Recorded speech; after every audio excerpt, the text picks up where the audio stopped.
should be asking you that. How can you ask me something like that? Why you don't want to talk with him? Look who's here. You said...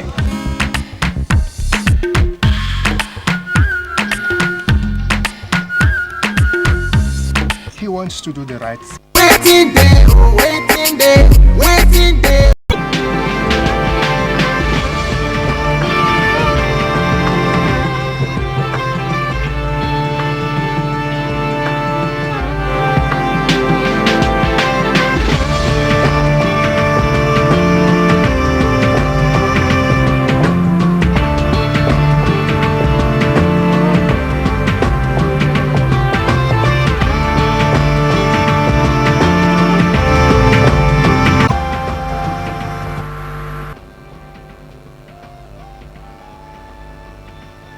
Hello Nigeria and indeed the rest of the world. Welcome to the special media chat with the President and Chief Executive, the Commander-in-Chief of the Federal Republic of Nigeria, President Goodluck Ebele Jonathan, GCFR. It is my privilege and honor to be here with 3 other journalists to address the issues that most lot of talk in the media, both here and abroad, about is Nigeria really ready? There are issues of security also addressing the minds of many people. At best, we can't say most people who, except of course they are flies on the wall or they are the President of the Federal Republic of Nigeria or are close to him, do not know exactly what is happening. At best, people are speculating. But this evening, all that will be put to rest because the President himself is willing to answer questions from 4 of us. I'll start by introducing from my extreme right, Mr. Ibrahim Shame of Blueprint Media. Good evening. Next to him, we have Mr. Deji Badmos, who is a broadcast journalist. Thank you. And on my right is Mr. Ibangan Isine. 3 of us shall be taking on your behalf, the President of the Federal Republic of Nigeria, Goodluck Ebele Jonathan. Good evening, sir. Thank you. It's nice to have you here. You are welcome. I think it's appropriate at this time to say a few words of welcome, first of all, to us. Thank you. First, let me welcome 4 of you first to State House for this brief media chat, and to use this introductory platform to appreciate Nigerians generally for supportive of government. The world is passing through. It feels, especially considering the fact that this is a political period that you mentioned. I've been watching the campaigns for both parties, especially the 2 top political parties, and very colorful campaigns. Shows the interest Nigerians have for the electoral process. Even the governorship campaigns I've been watching on television, they've shown the interest. The issues of PVCs, permanent voters card, for example, interest me most because before 2011 elections, Nigerians don't talk about voters cards until with our own concept of one man, one vote, one woman, one vote, one youth, one vote from 2011, and we kept fit with that. Nigerians are now interested in having the voters card. So this thrilled me. But at the same time, one thing I've noticed that a bit worrisome is that a number of politicians are doing very well, but few people are doing things that, to me, it's not the best to hold, whether that of the president of the country or that of the governor of a state. There must be a nation before whatever you think you want to do could be materialized. If you want to develop the people, there must be the people before you can develop the people. If you want to fight corruption, there must be people before you fight corruption.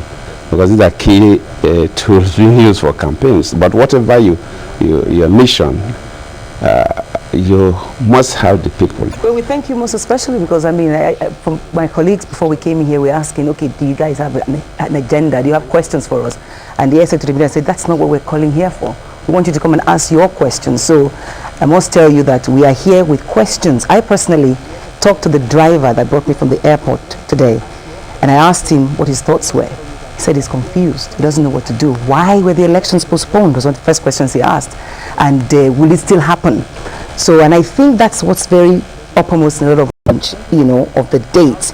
You know, you would have heard, of course, reports in the media. Your position is of the opinion that shifting the elections was not in the nation's interest, and they describe this as another political gimmick by you. What do you have to say with regards to this? People have not been fair to me. And I think the issue of rescheduling elections, I wouldn't want to say change of date for election. For the international community, a leader in Africa for quite some time now, have been handling such cases where governments reschedule election to extend tenure. So whenever you talk about rescheduling elections, they are a bit apprehensive that is there any attempt for the sitting president to extend his tenure? Well, this is not the case in Nigeria. In Nigeria, the law makes it very clear that there's a range of time elections could be conducted, not less than 30 days to the inauguration of the new government and inauguration of the new government. But within that period, if there are issues that will require the electoral body to adjust the dates, it's not they can always adjust. You recall that in 2011, the first election, I was already in my village in Bayelsa State. The eve of that election, I was already had traveled to my village before I was told that INEC have announced suspension of the election by 2 weeks, and I came back for elections. But INEC work with security services because they must provide protection.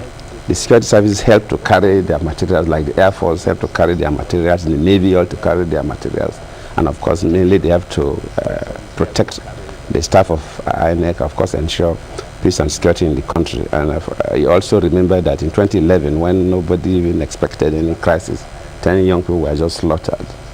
So there are a lot did not consult me anyway. If they should tell INEC, probably for one reason or the other, they should just within this period. Ordinarily for me, it's supposed not to be an issue, but this is a period where we make everything, make it look as if it's a big thing. Because I always say election, it's like any tournament. Let us say 2 countries want to play soccer match, FIFA or so. So you see the big deal about it, but you see when people decide to make white look like black and make black look like red, the society will be confused. Mr. And President, what you're saying is that the real reason is the same thing that INEC has said. That's what you're saying? Yes, of course. Okay. So and I was not consulted, and I don't want to be consulted. In 2011, INEC did not consult me. If they had informed me, I couldn't. For me to move to one, even if I'm going to my village, my advance team will go there, 3 days, rape team, and so on. So a lot of costs involved. So there's no way I would have gone to the village. We are still on the issue of elections, and I think my friends, and I'll ask Ibrahim to go now. Thank you, Mr. President, for this opportunity to ask you questions. I think the main reason why Nigerians are worried about this postponement of election is the reason given by INEC, that the postponement was necessitated by the fact that the military are busy fighting the insurgency in the northeast. So they will not be able to handle the election that was scheduled for next Saturday. Now, they asked for 6 weeks within which to be ready. So Nigerians are saying a war that was not won in 6 weeks. In 6 weeks, clear this. Okay. Thank you. Well, I'm not the chief of defense staff that wrote the letter, but as the chief security officer of the federation, I should have some ideas. There are 2 things to this, because during the Council of State meeting, we met over this. Council of State, where all former heads of states and former chief justices of the federation are involved, with myself, the vice president, attorney general, and of course all the governors. They briefed us. We'll make everything known to everybody. There is no way they will disclose. Not to the president. They may disclose to me a number of things they will not tell others, which I will also not mention. But there are 2 things to the security. Yes, the Boko Haram aspect is there, but also the threat factor in the country. When the INEC came up with the dates for election, there was no so much threat until we started the campaigns. And they see the security architecture, otherwise the country will go into flames. So, elections, you have a lot of problems involved. And especially when the issue of PVC was also being branded as a problem.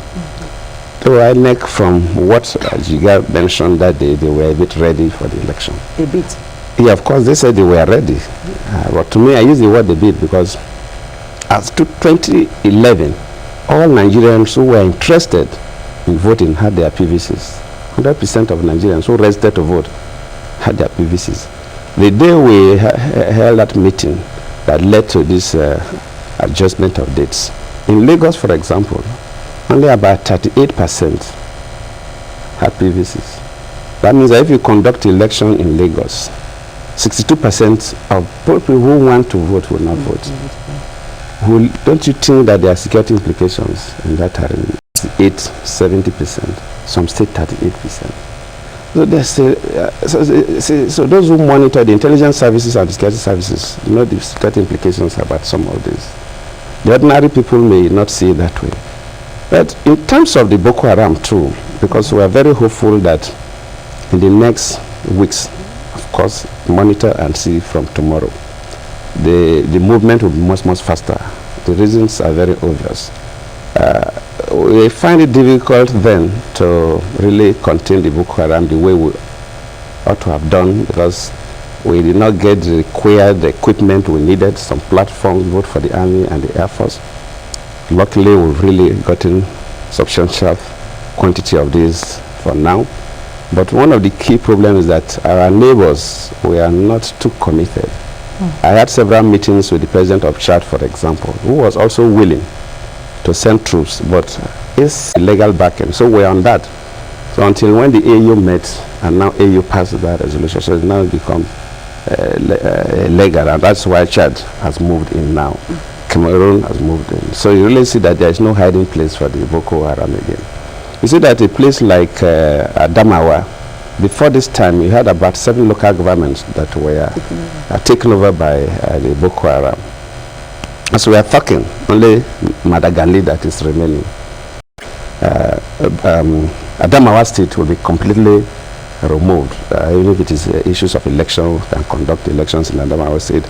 We will move all the IDPs, internally displaced persons, we'll move them back to their communities. If the communities have been burned down by Boko Haram, we'll build tents within their communities so that people will live within their communities so that they can vote within their communities. Yobe state, 2 local governments, and in the next couple of weeks, we'll be able to take over those 2 local governments, and very difficult terrain, but there are people who live there. Borno state is where we have more, about 10 local governments, 10 to 12 local governments that are in the hands of the Boko Haram, and in the next couple of weeks also, because we have started effective movement. So even in terms of the Boko Haram, what will happen in the next 4 weeks or so, Nigerians will know that the security situation is serious. But the issue of security is beyond the Boko Haram. Which I believe politicians instigating some young people to act in ways that they are not expected. I've campaigned across this country 2007 with late president. I campaigned across this country 2011, both north and south. Even states, governors campaign across. Even states or local governments that may not necessarily vote a governor, the people conduct themselves. But this 2014, 2015, we have seen some traces. Because the stakes are higher. I think at this point, the stakes might be higher now than 2011 or 27, you know, but from what you've said now, you're telling us better equipment, a better force that's going to fight at least the Boko Haram issue will ensure some security. But I think that tension that you're talking about, will it be doused? DG has a few questions on security. I just want to take you to the issue of the elections, I mean the postponement. You talked about, I want to basically confidence in him. I mean, it's based, at some point it actually accused INEC and the chairman specifically of taking sides with the opposition. And of course, we have people who are very close to you who have come out to say Jega should resign and be arrested. I mean, a typical example is Chief Edwin Clark.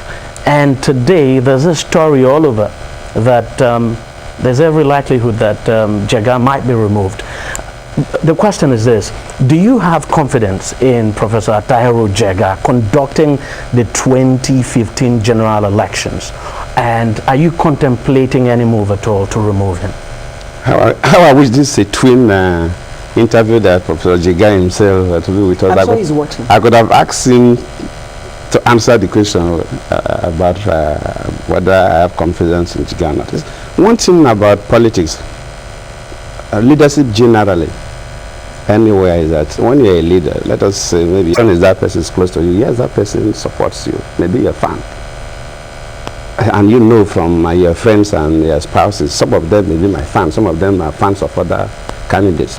I may not even know what they do.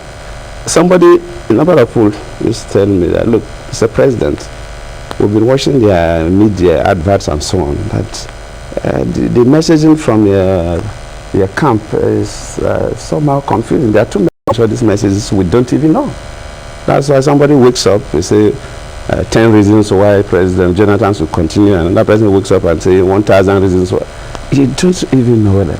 So it's not what somebody says, whether that person is a fan of Jonathan or has been defending Jonathan. It's different from Jonathan. So what does Jonathan And if you say? ask Jiga, Jiga will tell you. I appointed members of INEC. INEC is a standing executive body defined by the Constitution. It is Mr. President that appoint every commissioner in INEC, both the national commissioners and the REC, the resident electoral commissioners, are my appointees.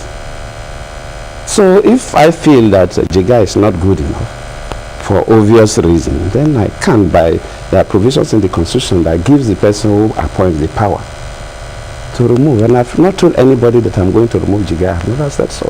So you see, I think some of these things are creation by people from one interest or the other. This confusion. That's why the taxi cab told you that the person was confused. Well, if he maybe be listening to the radio in his car and people are talking different things, and sometimes people come on television to say certain things. Some of them are even university professors and are very senior citizens. And they make statements out of so much of ignorance. If a professor is saying something, how do another person say, that is a professor? What the person is saying must be true. But you who knows it, you know that it's just an endless statement. 11. After our budget, there were issues of amount of money for State House. And one professor from one university in the Southwest, private university, said, oh, he came to my house, and that he just had the breakfast and later they called him for lunch and that there was one full turkey that was given. And those who eat with me know that I don't eat turkey. It's not as if I forbid it, just I don't like turkey meat. So I eat chicken but not turkey. So nobody has served turkey in the morning, and I feel sad.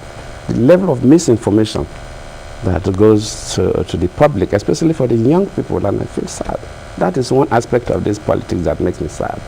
Because people are supposed to be properly enlightened, properly informed, for them to take a decision as to who governs them at all levels, starting from the state assemblies, national assembly, governors, or president. But what we see is junk that is pumped in. And people. Can I call you a host for tonight?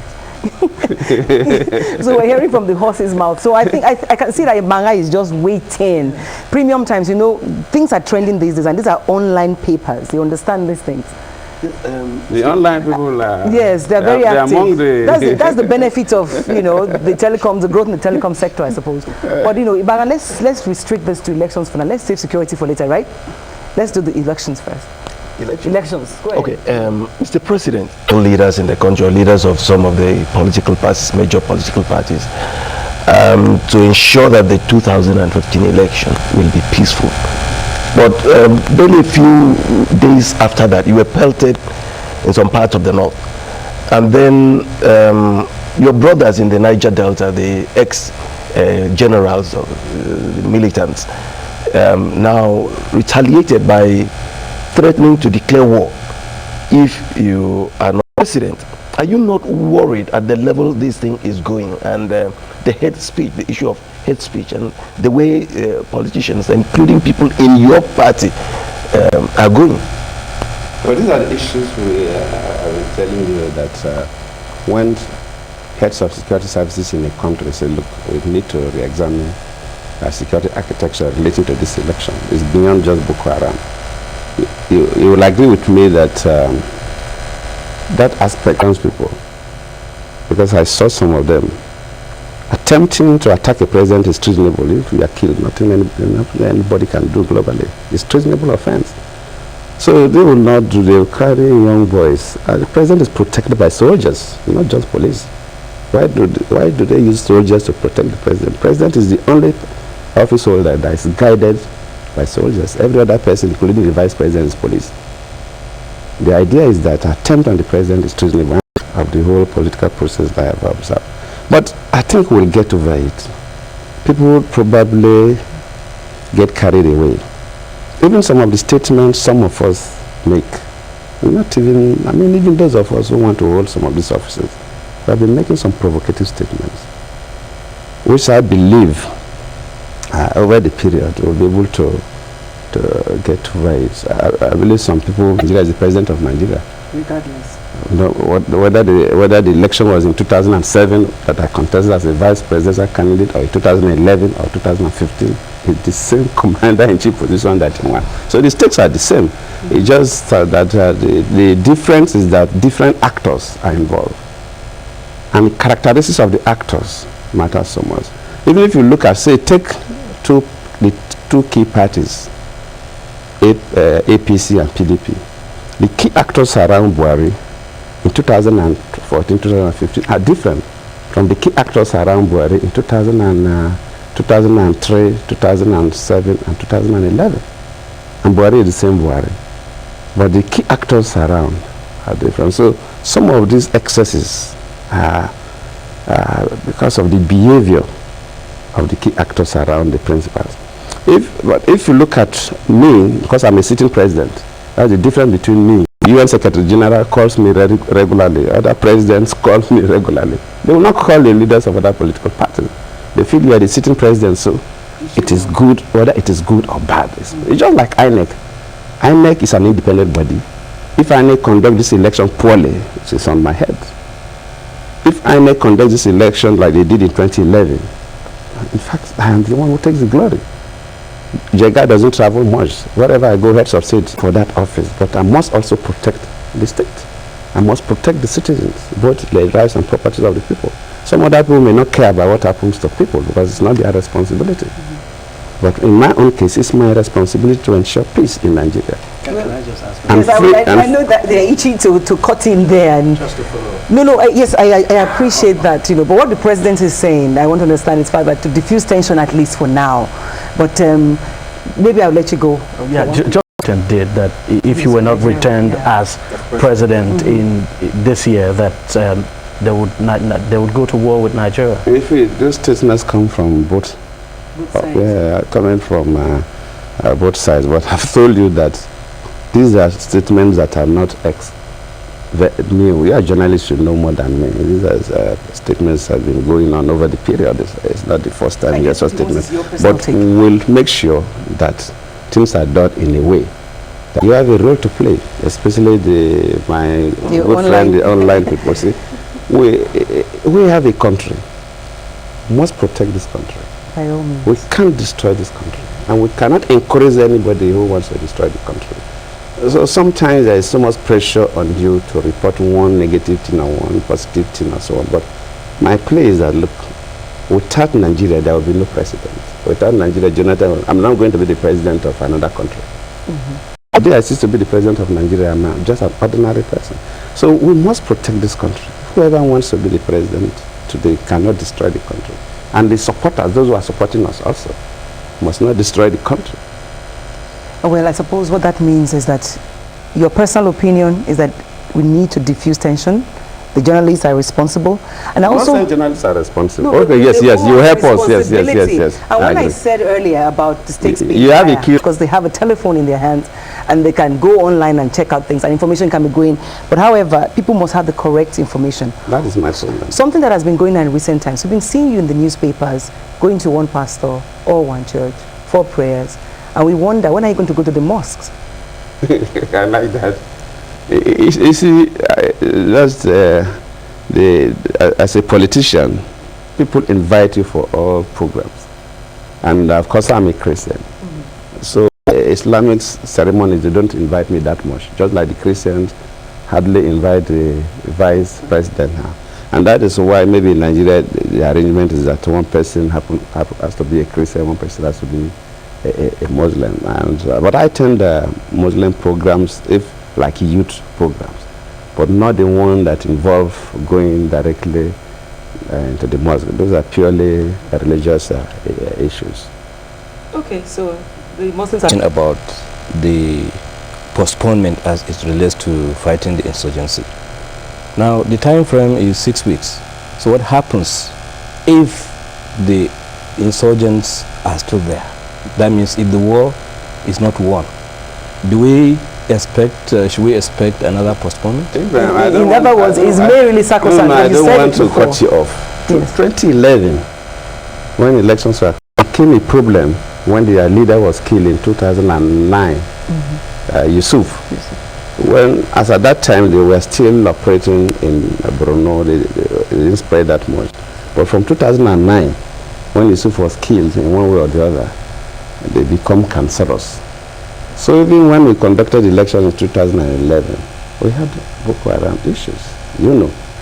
Nobody is saying that there are certain things they need to do so that they will be able to get enough manpower and recalibrate or reconfigure the security architecture to make sure that we conduct elections. They cannot say until, but definitely in the next 6 weeks or so, serious advances will be made. But I'm not saying we'll wipe out Boko Haram. Because, you see, Boko Haram are not regular forces. At best, we can take over all the territories. But taking over the territories does not mean that you are wiped off Boko Haram. When they first started, they had no territories they were holding. But they were just going to markets and using suicide bombers to kill people. So they did not tell you that, oh, we must wipe out Boko Haram before. No. But they said, look, give us some time. So what Mr. President is saying is let us reconfigure the security architecture vis-a-vis Boko Haram, etc., etc. So the elections will be done. They've given dates, and I don't see why we continue to in that area. Because I wonder what Mr. President is saying, that May 29 is sacrosanct. Of course. I said that is the case. Okay, Mr. President, when you launched your campaign in 2011, Nigerians across religious, ethnic divides were totally, a lot of the mass were on your side. But today, a lot of those who were with you, I can count the names, Amechi. Mr. President, what happened? How do you intend to win some of these people back and even get a new support base, in the country, across the country? Just believing you need a new support base. Yes. First and foremost, as a journalist, as good as politicians because they report about us. In politics, they say there is no permanent interest, there is no permanent friends or permanent enemies. Yes. There are permanent interests. So I'd say it is easier for me to realize my interest. There's the tendency for the politician to move to the right. If I go to the left, it will. So if you look at even the carpet crossing that so much abused in the country because the courts are yet to take a position on the matter. You see people cross into PDP, from PDP they cross to other political parties. Yes, you see some governors moved away from PDP and out. It's not too good for me as a leader of this country, not just as a presidential candidate of PDP, but as the president of Nigeria. What is happening in a political environment is not good. Other countries cut it. I know one or two presidents that asking, why is this happening in Nigeria? In our country, if a politician who is holding an office, elected office, move from his party to another party, you contrast primaries. If you fail in party A, you go to B, if you fail there, you go to C. I think because the courts have not taken a decision. Finally, Supreme Court will take a decision and this will stop. But for now, because Supreme Court has not taken a decision, the movement is so... Ibarra is saying, how do you get them? I think the question... No, but you see, that's what I'm saying. Winning them is not the issue. The politicians moving or support-based moving is a normal process. No plans to try and win anybody back? Come on board. Some people have left. So it's natural. Deji. But you can't, you say yes, and normally in most cases, a sitting president, most presidents will tell you that it's more difficult, the second election than the first one, all over the world. So it's not only Nigeria, because of one reason or the other. You can go. I think at this point, maybe I should just go into security, since we've talked so much about come back to is the state of things. How far?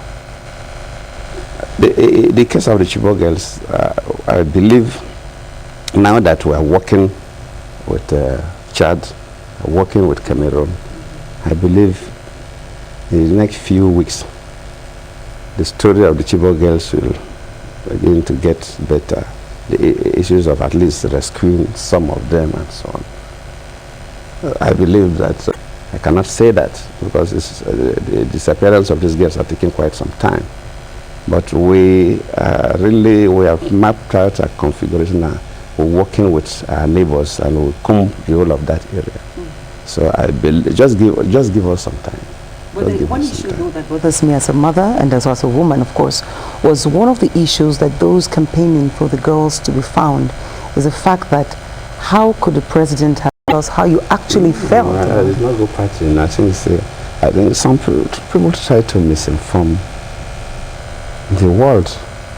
People try to play politics with the case of Chibok girls, which is very, very unfortunate. Very, very unfortunate. And that is the difference between the security challenges we face, the terror challenges in Nigeria and other countries. Most other countries, when you have this issue of terror, Kenya is just started experiencing it. Uganda, we are talking about France experienced terror not long ago. We talk about ISIS and so on. Other countries, when they have this issue of terror, the political boundaries collapse and people work together. The interests of the country become paramount. But in this case, we have terror situation.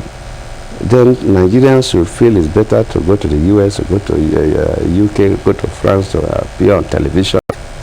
What do you So you see, I think we are not, let us face facts. We imitate, Nigerians imitate America a lot. When there was a 9/11 in America, how many Americans moved about the whole world attacking the government? It was a collective responsibility. Defend America. You must be patriotic to your country. Is it by going to carry flags and singing around the world that will bring it down? But rather, you see that those people, some have some links outside, that I use those links negatively instead of using them positively for political reasons. So you see, just give us some time, because the position we are in now, I believe the story will be better in the few weeks to come. For these Chibok girls, is there really a definite plan to ask that question, my brother? These girls have been in the hands of criminals for a very long time. Some even on their own will be sick. They could suffer from snake bites because they've been moving them across the jungle.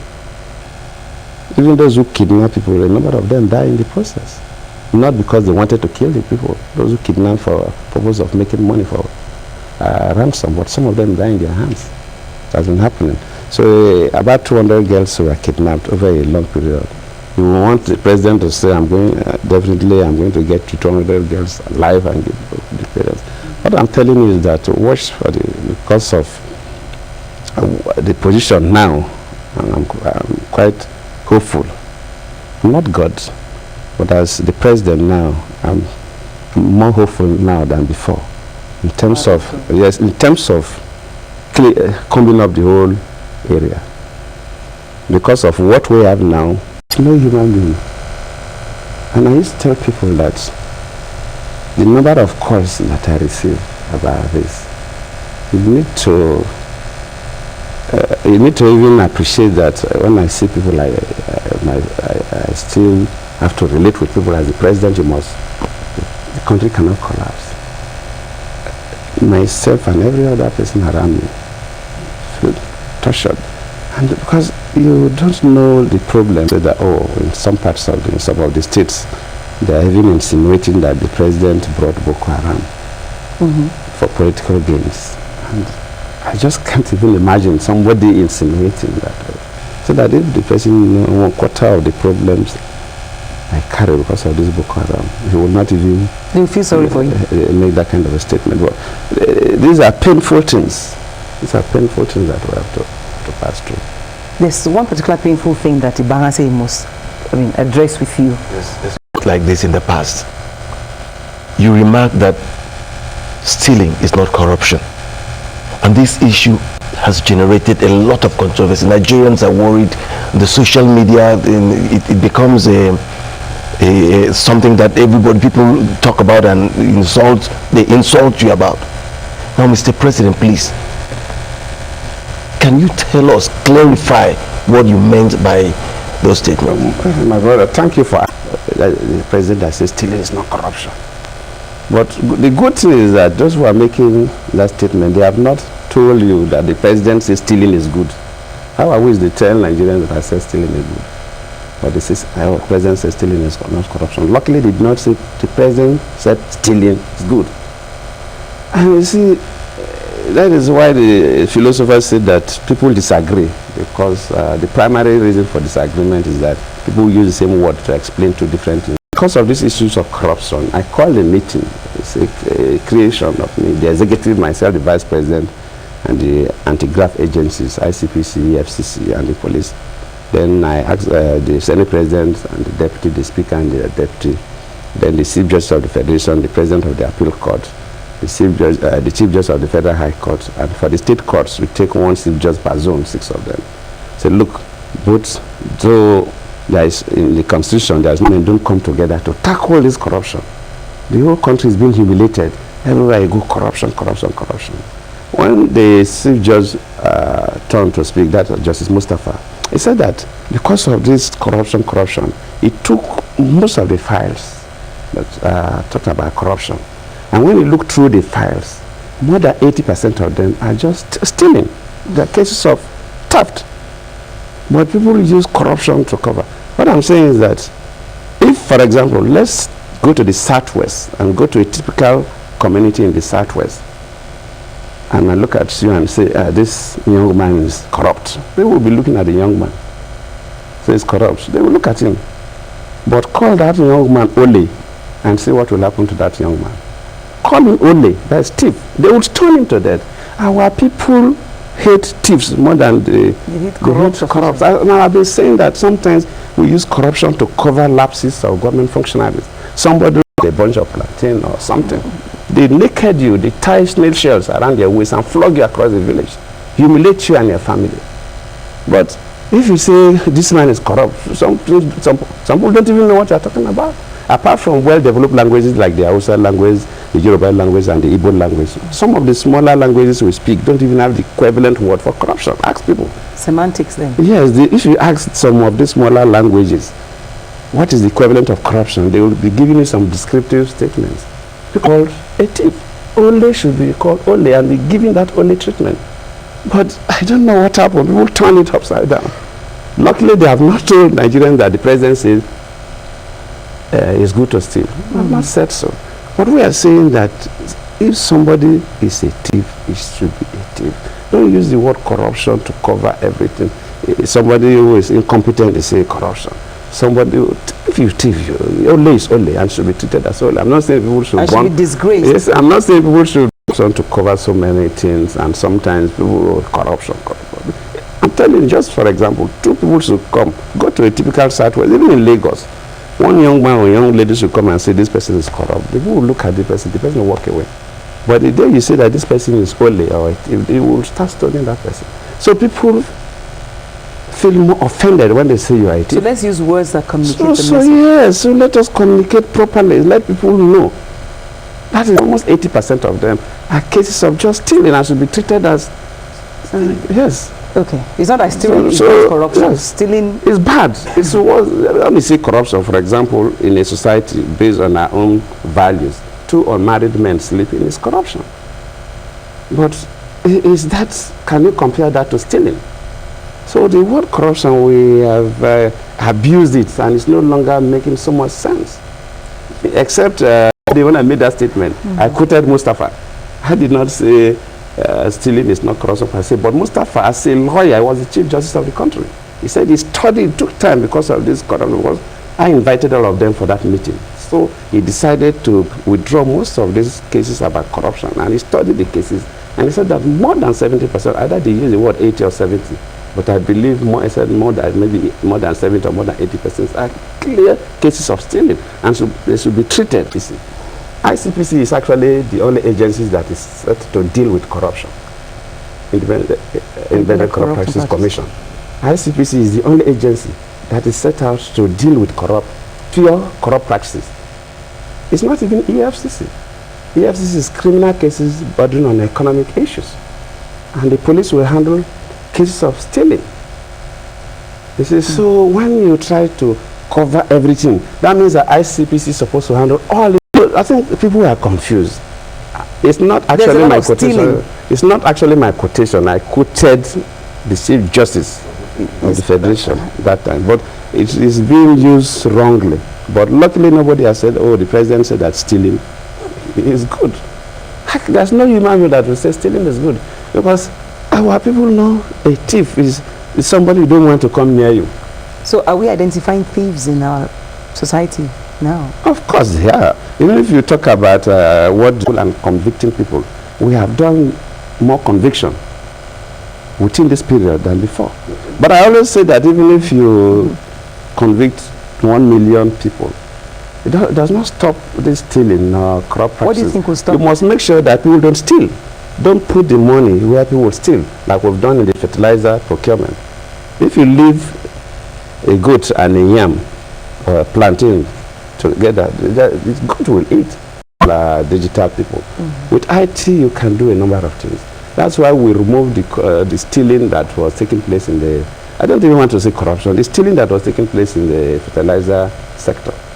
Every year, the states and the federal governments spend a lot of money, and this people just doesn't get to where yes, they steal the money.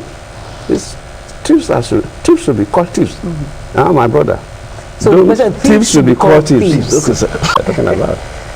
Anyway, Deji, you want to for me, I would want to go back to the issue of security, if you wouldn't mind. Mr. President, just the $1 billion loan you actually asked the National Assembly to approve to purchase equipment. What exactly is the state of that? And, sorry, it's a double-barrel question. The second would be, what exactly is the state of things with the I think the House of Rep gave the approval quite late, but we have not even, because it's a loan, so we have to draw. We have not even started drawing from that money, but the National Assembly have approved the $1 billion loan, but we haven't started drawing. We'll be managing, and we also want to pay directly to countries. We don't want, because of this stealing of money, you call corruption or stealing. Well, thief is a thief.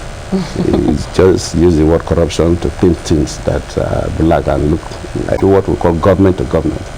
Most the companies that produce weapons have links with their state government, the countries, because you cannot be allowed to produce.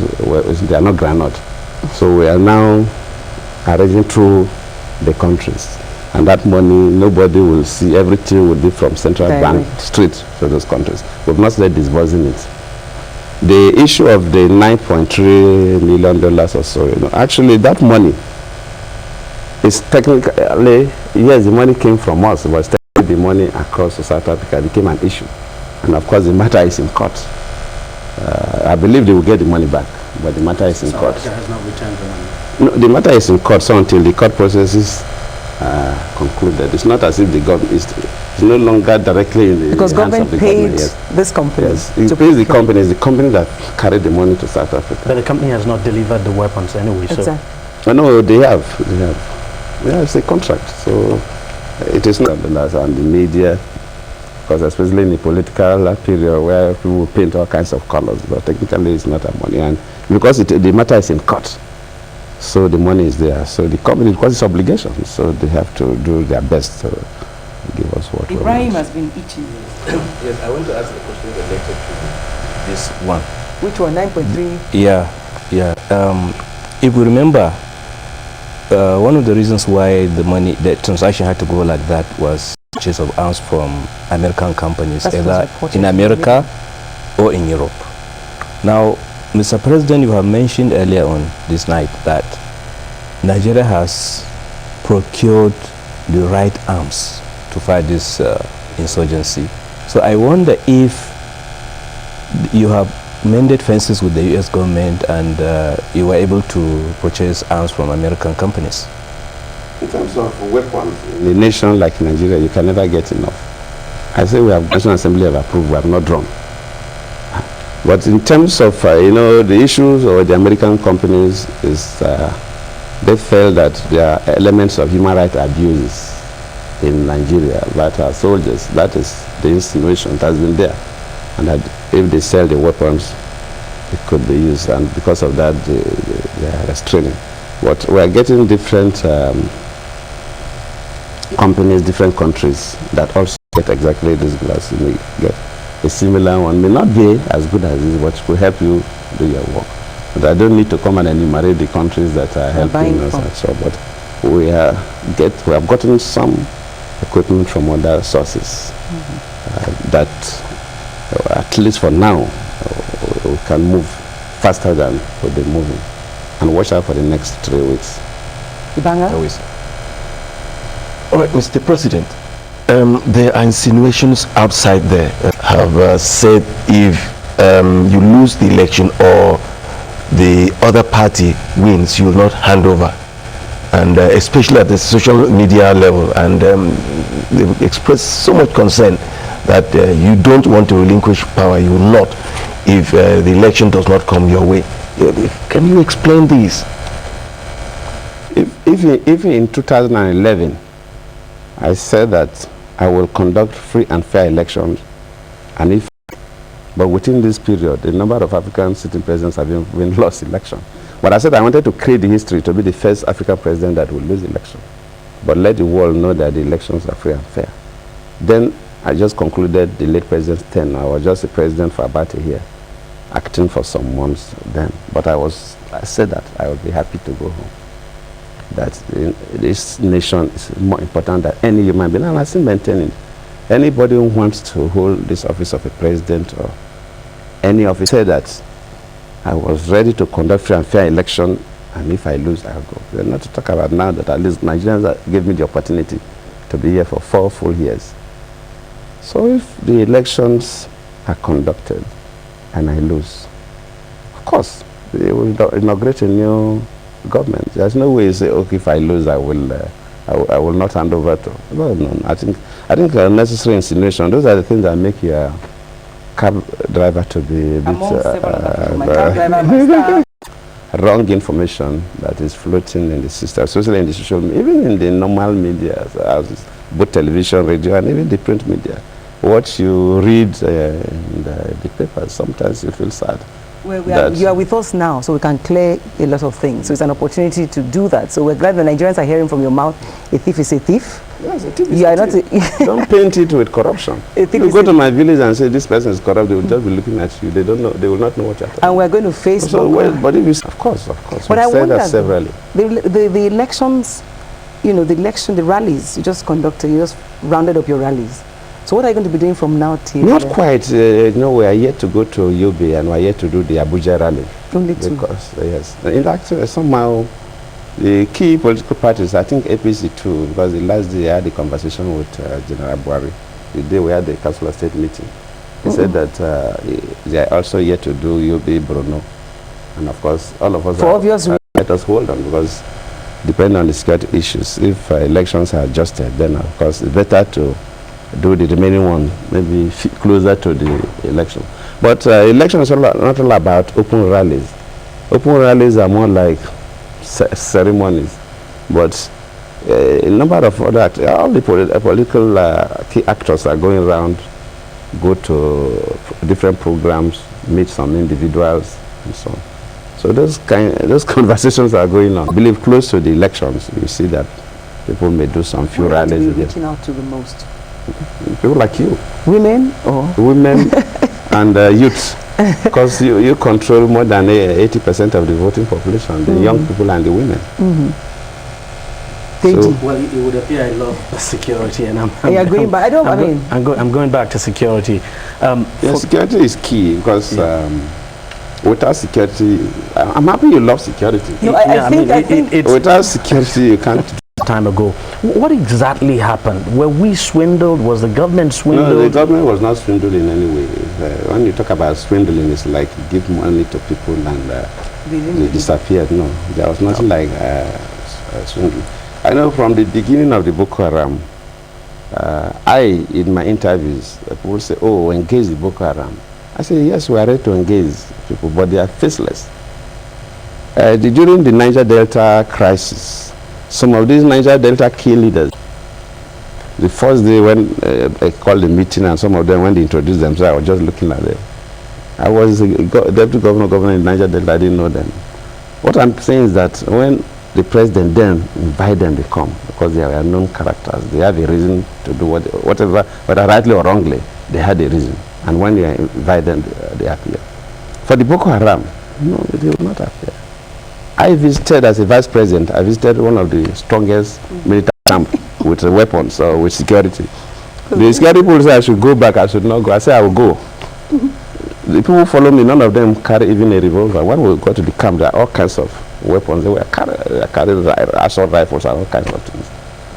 We had a discussion, but you can't do that for Boko Haram because they are faceless and their approach is different. They are still faceless till today? So even that time, I set up a committee headed by the current Minister of Special Duties and said, yes, if and sometimes the West will say, no, people should not negotiate with terrorists. Yes, we don't have to negotiate with terrorists. But then, if there is any way we can solve this problem, it's better, because whoever dies, whether it's a Boko Haram person that dies or a civilian or a security personnel, it's a Nigerian, and I feel the pains. I get security information on an hourly basis. So anything that will end it is something that I'm interested in. So what happened then was that we had a window through the Chadian system. It's not as if we just woke up to discuss with Boko Haram. And actually some people came for those conversations with my people. But it's like the Boko Haram, they are factionalized in a way, just like when you talk about the Niger Delta militants. Now there's no one umbrella body. Luckily you call them general. Every general has his own army. So Boko Haram have similar operations. So at a time, it did not get the blessing of all of them. So of course. Question. Yeah. If indeed, let's play the devil's advocate, you win and you become the next president and sworn in May 29, what would you do differently? If you talk about differently, yes, of course. If you stay somewhere, you may begin to adjust the way you do certain things, because I've realized that in society, what people assess you more is not the real things you do, but how you get those things done.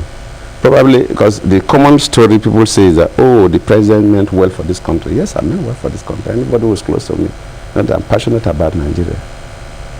But they say, oh, people around the president do, people around the president do. So of course, then, of course, you must be very watchful about the actions and inactions of people around you, so that they don't continue to drag the reputation of the government into. It's different. You have issues. I'm just telling you about a university professor who said he came to my house. That man has never visited State House. Even if he has come here for a general program in banquet hall, I may not know. But coming to my residence, I'm not sure he has even visited my residence. We told Nigerians that they gave him one full turkey in a house that they don't even serve turkey. So and if he pushes that story, yes, of course, we'll manage the perception better. And if you strengthen that sector, because if you talk about concrete things that this government have done, we can challenge any group within these 4, or even if you put 5 years, and let's even add the 1 year using completing it, that's 10 or 5 years. If you take, let me go to I'm not even things that are not too tangible. If you look at a body called the PTDF, Petroleum Technology Development Fund, it's used for technical training. From the monies at the graduate level, at the graduate level, masters and PhD, including pilots and so on. The number of people we have trained from that institution within these 5 years is more than the number of youths they have trained from inception to that institution. What we are doing with the money? Perception. You do it differently. Maybe I let my colleagues ask one question each. Because I mean, I come from a home where my husband shares the same views. If only people knew how fantastic doing that is. I don't know. But what about you? Okay, Mr. President, You mentioned that you had a chat with Slinging in this campaign. A lot of things are being pushed out, especially about him. Can you tell us your own personal assessment of that man? What do you think about Buhari? No. If I should assess Buhari under the condition where two of us are contesting for one position, I don't think I'll be fair to Nigerians, and I'll be fair to myself. It's not proper. You are not being fair to me to ask me that question. If you talk about mudslinging, I think it's worse. I think in the social media, they've done this, they have done that, they have done that. I said, well, that is the cross we have to carry. Because I said that's the cross a leader will carry. I know certain things that happen, and the kind of effect on me, a number of people don't know, but I have to carry it, wrongly or rightly. So, but if you talk about Buhari, I don't, social media, I don't, in fact, I don't even have the time to no, definitely if you are sitting where I told you that some of the things I observe, I feel sad. I feel sad. Personally. And I say yes, and I say that it is not the way to go. And I said that, look, Buhari contested 2003 against Obasanjo, contested 2007 against late Yaradua, which I ran as his running mate, contested against me 2011, but even 2011 was the closest. The environment was different. These issues we are describing as the mudslinging statements that we're supposed to make, we are not there. But so I said that the characters, I remember when, of course, APC started their campaign before me. I think they visited almost 4 states before PDP started. And I watched some of the rallies. And if you listen to me, the way I spoke in Lagos, I was a bit aggressive. Yeah, because the kind of statements that people made, it was not proper. Can we just summarize that as sign of the times? You know, tension is high and mudslinging is going on, but it doesn't change the fact that we have the opportunity to clear some of these issues. So, Mr. President, you forgive me. Final question then will be, final question. I want you to respond to the issue of campaign financing. I mean, we've seen a lot of money spent on the campaign trail. I mean, we've heard from what we have seen. It's not as if, and because political parties do not disclose how much they spend. Your party, for instance, raised 21 billion naira. Are you bothered at the amount of money that we spend in our campaign? It's been regulated by INEC laws, but the pressure on anybody contesting election, either a councillor at the local government level or a chairman of a council, state assembly, up to the president, the pressure is quite high. Pressure from where, sir? You know, the pressure from the people, because I've been in politics from 1998-99 when I ran as a deputy governor today. So there's always so much pressure on people want to. Those are the things that worry us, that if there will be less pressure. The PDP has been raising money. That money that PDP launched was mainly to build their secretariat. That, you know, we have a secretariat we've been building. It has been hanging. It was not money for election. No, it was not for election. And what you mentioned as 21 billion, those are pledges. Did you see the cash? Okay. So, Ibana? Yes, my final question, Mr. President. Do you have confidence that INEC, as presently constituted, will conduct free, fair, and credible elections for this country? I told you that I appointed everybody in INEC, the chairman of INEC, I appointed in the national commissioners and the resident electoral commissioners. I appointed them, and they will do the work. Sir, I would like to round up this now, sincerely. I would have liked to spend 3 hours with you, but you've communicated quite clearly to us that the nation is more important than even the current sitting president. Yes, of course. Very particular about what, and it's appealing to everybody on what sides, although I wonder about the fact that it's only 2 in this country, and the government will be inaugurated on the 29th of May this year, and let them not be perturbed by stories that are not real. Oh, Mr. President want to send the INEC chairman on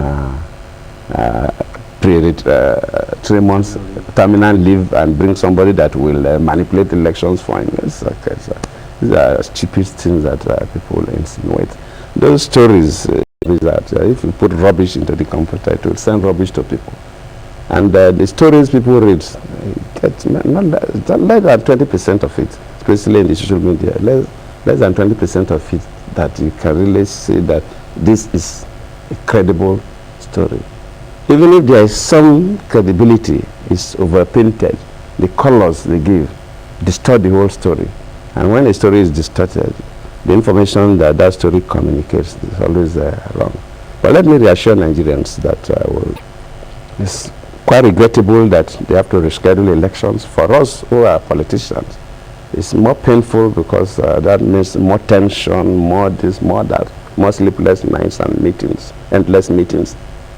But even with that, it's better that elections are done in a way that Nigerians will at least believe that the elections are credible. If you, for example, I mentioned that in some states, Lagos State, Ogun State, as at that time, had less than 40% PVC. It's only proper that Nigerians be given the opportunity to vote. And especially we are coming from a culture where people don't used to care about how people get into offices, where people manipulate electoral processes. I can ask, if I ask any of you whether you voted 2007 and 2003, I'm not sure any of you even voted. Are you sure we vote now? But you voted 2011. And so let us, if we are coming from a culture where people don't even vote and all kinds of things happen, to a culture where we want every, but at least, even if they cannot distribute the PVCs 100%, the percentage should be fairly high so that Nigerians will believe in the process. Thank you very much, Mr. President, and thank you for watching. I think we can quote you on this, that Nigeria, there will be sworn in as, somebody will be sworn as president on May 29, 2014. Inaugurate a president, government. May 29, 2015. And this nation is more important than anybody else. Mr. President, I must thank my colleagues, Ibrahim, Deji, Ibanga, for joining me in talking with Mr. President today. And Your Excellency, we thank you very much. Thank you. And thank you for watching.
Network Center.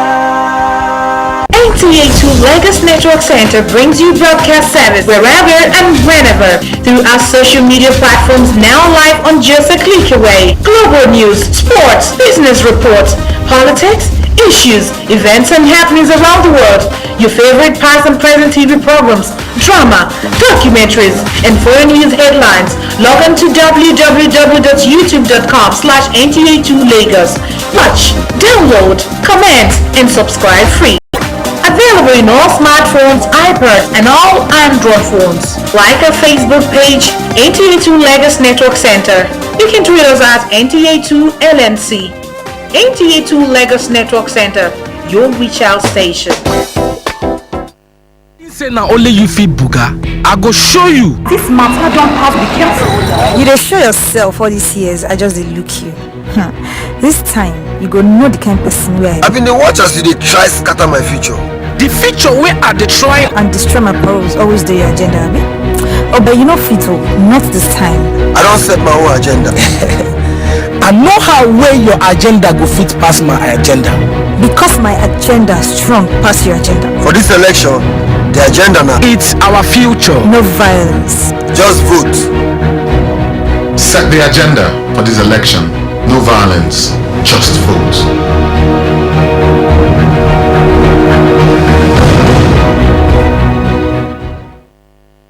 Development organization in Nigeria with a network of 39 offices bringing training services to the doorsteps of industries across Nigeria to arm Nigerians with employable skills targeted at creating jobs, generating wealth and diversifying the economy. ITF has trained millions of Nigerians in different trade areas and partners with the organized private sector. The good news is the figure of people trained is now being increased to 2 million Nigerians annually.